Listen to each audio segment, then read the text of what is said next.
Can Imran Khan be assassinated? Well, not so long ago.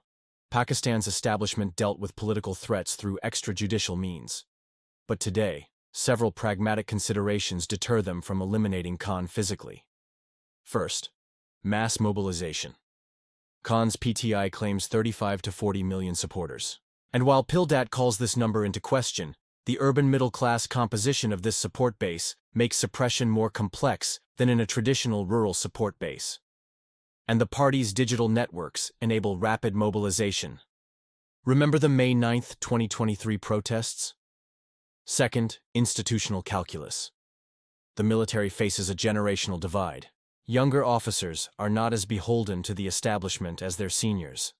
In fact, a leaked DG-ISPR memo from 2022 reveals that some 40% of brigadiers and 60% of colonels may not endorse an assassination. Such a move could trigger violent factionalism within the armed forces. Third, the economic crisis. With 23% inflation and SBP reserves of less than $4.5 billion, the last thing the regime wants is to be toppled. Fourth, international repercussions. Khan's Oxford education, celebrity connections, and global profile ensure that his elimination will attract immediate international attention. And with Pakistan's precarious IMF program hanging in the balance, the last thing they need is a $3 billion standby to be jeopardized. Fifth, operational challenges.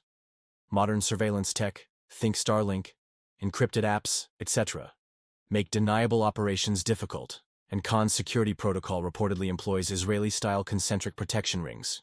All of Khan's movements are live-streamed, creating immutable digital records. And finally, historical lessons. Benazir's execution in 1979 created enduring political instability. Zia's mysterious death in 1988 demonstrated the blowback risks of such operations. And Musharraf's exile in 2009 showed the establishment that such figures can be vulnerable to international pressure.